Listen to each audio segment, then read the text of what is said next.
ये कहानी है कमरा नंबर 428 की एक भुताही गूंज की। और ये नाम है उस मशहूर कहानी का जिसके बारे में कहा जाता है कि उसने नेपाल भारत बॉर्डर के पास बने एक पुराने से अस्पताल को हमेशा हमेशा के लिए बदल दिया। तो चलिए देखते हैं कि इस आखिरी कॉल के पीछे की कहानी आखिर है क्या। तो बात है साल 2019 की। जगह है ब्रिटिश जमाने का बना एक सरकारी अस्पताल जो रात के अंधेरे में डूबा हुआ है, और इसकी जो ऊपर की मंजिल है ना, उसका ज्यादातर हिस्सा तो सालों से बंद पड़ा था। तो इस पूरी कहानी का जो मेन कैरेक्टर है वो है रमेश, एक वार्ड असिस्टेंट जिसे भूत प्रेत की इन कहानियों पर ना हंसी आती थी।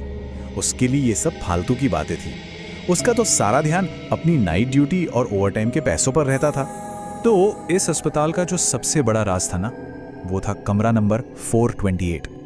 एक ऐसा कमरा जिसे तब सील कर दिया गया जब वहां सिर्फ 1 महीने के अंदर 3 मरीजों की मौत हो गई, और तीनों की मौत का तरीका बिल्कुल एक जैसा था। बिस्तर पर बैठे हुए, आंखें खुली पर सांसें बंद। अब यहां पर ना 2 तरह की बातें होती थी। डॉक्टरों की जो ऑफिशियल रिपोर्ट थी वो कहती थी कि मौत की वजह हार्ट अटैक थी, मतलब एक नॉर्मल मेडिकल घटना। लेकिन नर्सों और बाकी स्टाफ के बीच कानाफूसी ये थी कि उस कमरे में कुछ तो गड़बड़ थी, कुछ ऐसा जो कुदरती नहीं था, जिसे विज्ञान भी नहीं समझ सकता। और फिर एक रात कुछ ऐसा हुआ जिसने इन सारी कानाफूसी को एक भयानक हकीकत में बदल दिया। एक ऐसी कॉल आई जो आ ही नहीं सकती थी। वो एक बरसाती रात थी। वक्त था सुबह के ठीक 2:17। अस्पताल की उस खामोशी को चीरते हुए नर्स स्टेशन पर रखा लैंडलाइन फोन अचानक बज उठा। रमेश ने फोन उठाया। दूसरी तरफ से एक महिला की बहुत ही दबी हुई कांपती सी आवाज आई।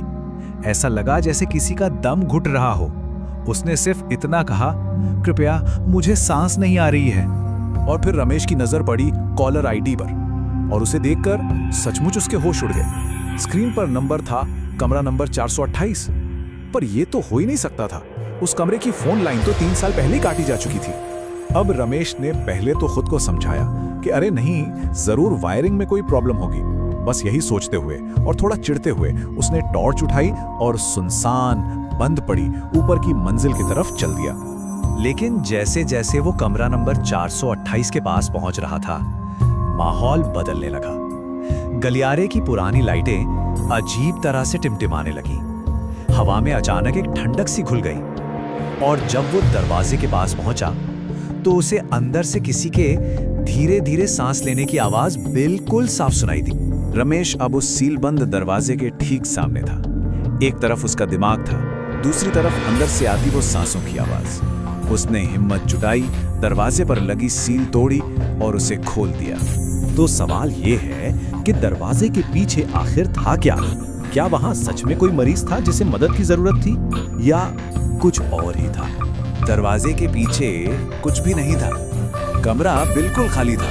न कोई बेड, न कोई मशीनें, बस चारों तरफ धूल की मोटी परत और दीवारों से झड़ता हुआ पेंट। एक पल के लिए तो रमेश की जान में जान आई, लेकिन जैसे ही वो पलटने लगा, उसकी जेब में रखा मोबाइल फोन बजने लगा। उसने फोन उठाया और वही धीमी फुसफुसाती हुई आवाज फिर सुनाई दी। लेकिन इस बार आवाज फोन से नहीं, बल्कि ठीक उसके पीछे से आ रही थी। और उस आवाज ने पूछा, तुमने दरवाजा क्यों खोला? रमेश के डर की हद तो तब हो गई जब उसने कांपते हुए हाथों से अपने मोबाइल की स्क्रीन देखी, तो कॉलर आईडी पर जो नंबर चमक रहा था वो किसी और का नहीं, बल्कि उसी का अपना नंबर था।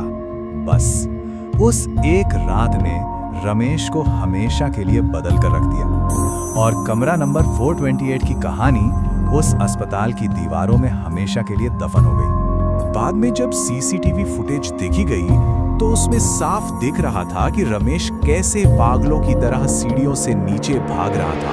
उसके हाथ से टॉर्च भी छूट कर गिर गई थी। उसने उस रात के बारे में ज्यादा कुछ नहीं कहा और अगली सुबह ही अपनी नौकरी से इस्तीफा दे दिया। रमेश ने जाने से पहले हेड नर्स को बस एक ही बात बताई कि कॉल उसी के नंबर से आई थी, और इस घटना का असर आज भी उस अस्पताल में है। वहां के कर्मचारी बताते हैं कि हर रात ठीक 2:17 पर नर्स स्टेशन का फोन एक बार बजता है और फिर अपने आप कट जाता है। अब उस फोन को उठाने की हिम्मत कोई नहीं करता। कहानी तो यहीं खत्म हो जाती है, पर एक सवाल पीछे छोड़ जाती है कि अगर वो फोन आज रात फिर बजा तो उसे कौन उठाएगा।